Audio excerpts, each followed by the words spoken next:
আমরা বুঝেও না বুঝার ভান ধরে বসে থাকি যে মুহররম আসলে কি হয়। বেটা মুহররম আসেই তো তোমার দিলকে জানান দেওয়ার জন্য।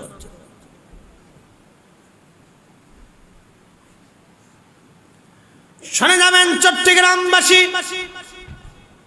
হাজারাতে মুসলিম বিন আকিলের জন্য মহিলার জীবন চলে গেল, মহিলা শহীদ হয়ে গেলেন। তখন এই হারেস চিন্তা করলো, এখন যদি আমি দুইটা বাচ্চাকে মেরে ফেলে না দিই, জবাই না করি, তাহলে আবার কে সে আমার কাছ থেকে এই সম্পদ ছিনিয়ে নেবে। যেই সম্পদের জন্য সন্তান হত্যা করেছি, গোলাম হত্যা করেছি, স্ত্রী হত্যা করে ফেলেছি, এই সম্পদ আমি হাতছাড়া করা যাবে না।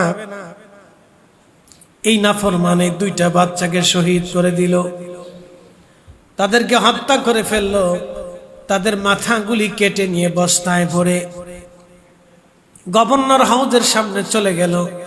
ওবায়দুল্লাহ ইবনে জিয়াদের সামনে যে বস্তাগুলি সামনে রেখে বলল, ওবায়দুল্লাহ ইবনে জিয়াদ, গভর্নর, আমি তোমার শিকার আমি তোমার কাছে নিয়ে এসেছি। তুমি যাদের জন্য পুরস্কার ঘোষণা দিয়েছিলে 1000 স্বর্ণ মুদ্রা, আমি তাদের মাথা কেটে তোমার সামনে হাজির করেছি, ধরো নাও।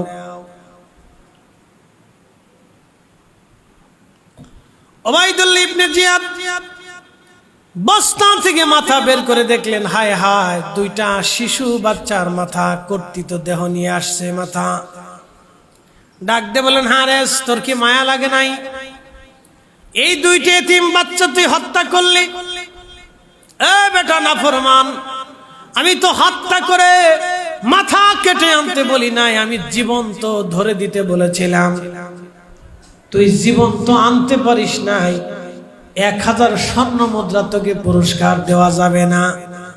আর টাকার জন্য তুই যদি এই ছোট্ট বাচ্চাদেরকে মারতে পারিস, তাহলে টাকার কাছে বিক্রি হয়ে তুই আমাকেও মেরে দিতে পারিস। তোকে বিশ্বাস করা যাবে না হারিস। সৈন্যদেরকে বলেন, একে ধরো।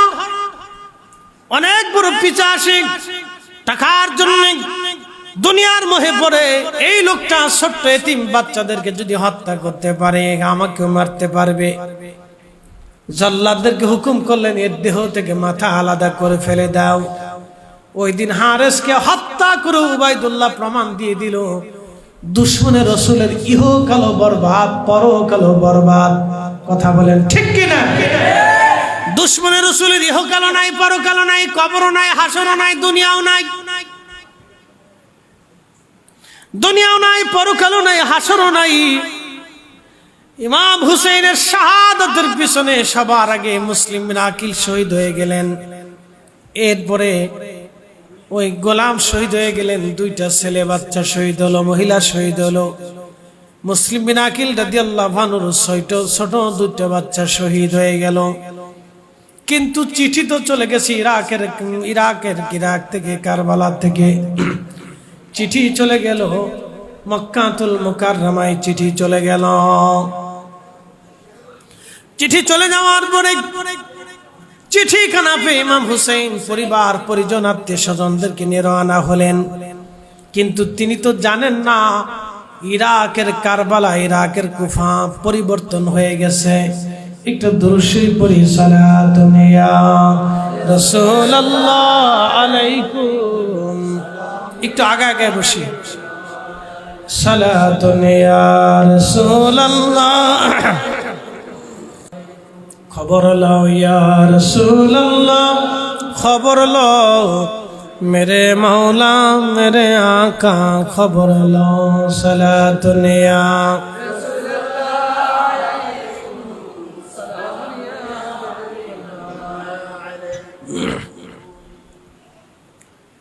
হযরত ইমাম হুসেন কারবালার দিকে রওনা। অনেক লম্বা ঘটনা।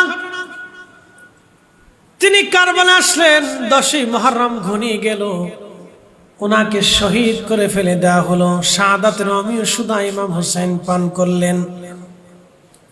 ইমাম হুসেন শহীদ হয়ে যাওয়ার পরে ওনার পবিত্র মাথা মোবারক কেটে ফেলে দেওয়া হলো। পবিত্র মাথা এবং দেহ মোবারককে বিচ্ছিন্ন করা হলো।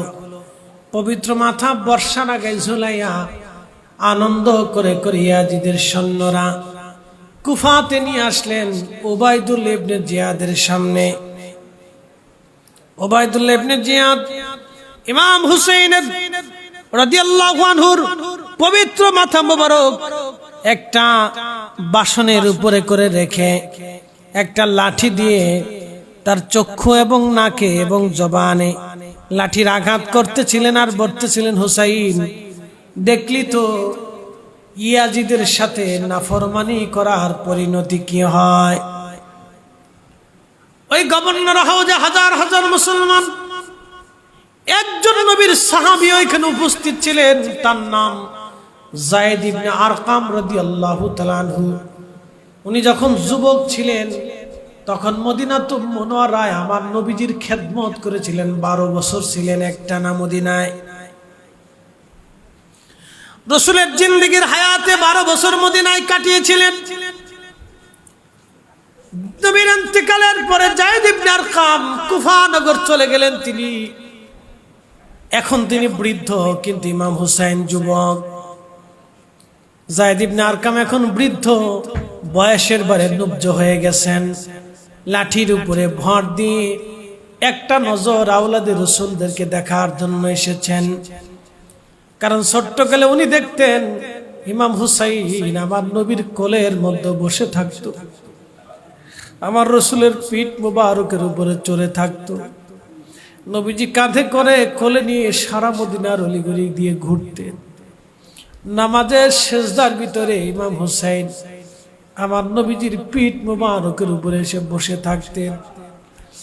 তারা কাঁদলে নবীজি পাগল হয়ে পাগল পারা হয়ে যাইতো। তাদের কান্না নিবারণ করার জন্যে যায়েদ ইবনে আরকাম এই স্মৃতিগুলি মনে করে আজকের হুসাইনকে দেখার জন্য তিনি চলে গেলেন। লাঠির উপরে ভর দিয়ে দূরে দাঁড়িয়ে আছেন, দেখতেছিলেন উবাইদুল্লাহ কর্তৃত মস্তক পবিত্র চেহারা মোবারকে লাঠি দিয়ে আঘাত করতেছে আর অপমান করতেছিল।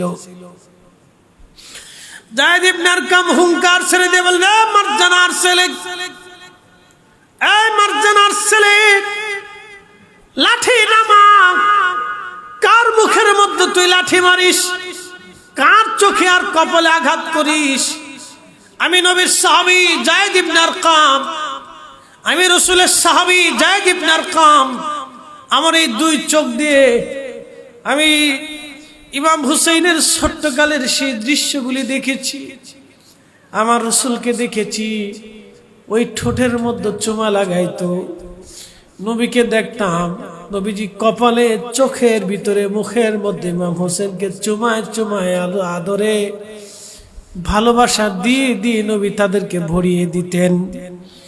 আমি দেখেছি নবীজির কোলের মধ্যে তারা বসে থেকেছেন, নবীজি আদর করেছেন, নবীজির কোলে, কাঁধে, পিঠে চড়ে মদিনার অলি গলি দিয়ে তারা ঘুরে বেরিয়েছেন। এ মারজানার ছেলে, তোর লাঠি নামা, তোর আর কোনো অধিকার নাই ওই পবিত্র মুখে লাঠির আঘাত করার। শহীদ করেছিস, হত্যা করেছিস, পরিবারকে নির্মমভাবে শহীদ করার পরও কি তোর খায়েশ মিটে নাই? এরপরও কি তার সাথে দুশমনি করা লাগবে?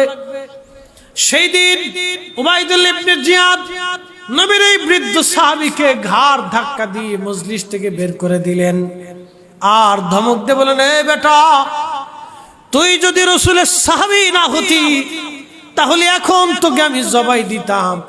যায়েদ ইবনে আরকাম ডাক দিয়ে বলে, এ মারজানার ছেলে, আল্লাহ যদি আমাকে একবার জীবন দেয়, আমি ওই জীবন শহীদ হয়ে যাই রাসূলের জন্য। আবার আমি জীবন দেই, আবার শহীদ হই, আবার আল্লাহ জীবন দিবে, আবার শহীদ হব, আবার আল্লাহ জীবন দিবে, আবার শহীদ হব, আবার আল্লাহ জীবন দিবে, আবার শহীদ হব। এইভাবে যদি 1000 বার আল্লাহ জীবন দেয়, 1000 বার যদি আল্লাহর জন্য আমি শহীদ হয়ে যাই, 1000 বার যদি তার রাসূলের জন্য আমি শহীদ হয়ে যাই, এ মারজানার ছেলে, আমি যায়েদ ইবনে আরকাম তাতেও রাজি আছি। তুমি আমাকে শাহাদাতের ভয় দেখায়ো না। একবার জোরে বলা যাবে কি আল্লাহু আকবার? এরা সাহাবী রাসূল ছিলেন, আশিক রাসূল ছিলেন। পবিত্র মাথা নিয়ে যাচ্ছে সিরিয়ার দিকে, নিতে নিতে মাথা মোবারক সিরিয়াতে নিয়ে যাওয়া হলো। সিরিয়াতে নিয়ে যাওয়ার পরে ইয়াজিদ পবিত্র মাথা মোবারককে নির্দেশ দেওয়া হলো, সিরিয়ার অলিগলি দিয়ে এই মাথা মোবারক তোমরা প্রদর্শন করাও, যেন সিরিয়ার কোনো মানুষ আমার সাথে বিদ্রোহ করার কল্পনাও না করে। আহা, সেই দিন তো সবাই দুশমনের রাসূল ছিল না, কেউ তো আশিকের রাসূল ছিল। হযরত ইমাম হুসাইনের পবিত্র মাথা মোবারক বর্ষার আগে ঝুলাইয়া সারা সিরিয়ার শহরের দামেস্কের অলিগলি দিয়ে ঘোরানো হচ্ছে। মানুষেরা রাস্তার পাশে দাঁড়িয়ে দাঁড়িয়ে কেউ কেঁদে কেঁদে দেখতেছে ইমাম হুসাইনের শাহাদাত, কেউ চোখের পানি ফেলতেছে, কেউ নির্বাক হয়ে দূরে দাঁড়িয়ে আছে, কেউ বা দেখে আনন্দিত হচ্ছে, কেউ বা দেখে ইয়াজিদের প্রশংসা করতেছে, কেউ বা ইমাম হুসেনকে বিদ্রোহী মনে করছে।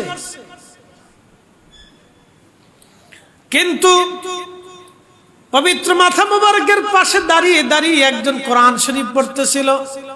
আম্মা হাসিবাতা আন্না আসহাবাল কাহফি ওয়ার রাকিম কানু মিন আয়াতিনা আযাবা। ঠিক ওই সময় ইমাম হুসেনের পবিত্র জবান থেকে আওয়াজ আসতেছে, পবিত্র জবান থেকে আওয়াজ আসতেছে, আযাবু আসহাবাল কাহফি কাতলি ওয়া হামলি। আমাকে হত্যা করা, আমাকে এইভাবে অপমান করা, আমার মাথাকে বর্ষার আগে ঝুলাইয়া এইভাবে প্রদক্ষিণ করা, আসহাবে কাহফ থেকে কি কোন অংশে আশ্চর্য কম? একসাথে জোরে বলবেন আল্লাহু আকবার। না না হয় না, আরো জোরে বলেন ইয়া রাসূলুল্লাহ। শহীদরা কি জিন্দা না মরা? আরো জোরে বলেন ওয়ালা তাকুলু লিমান ইউকতালু ফি সাবিলিল্লাহি আমওয়াত। আল্লাহর পথে যারা জীবন দেয় তোমরা তাদেরকে মরা মনে করিও না, বাল্লা হাইয়া, তারা জিন্দা জিন্দা জিন্দা। ওয়ালাকিন লা তাশউরুন, তোমরা বুঝো না, তোমরা জানো না।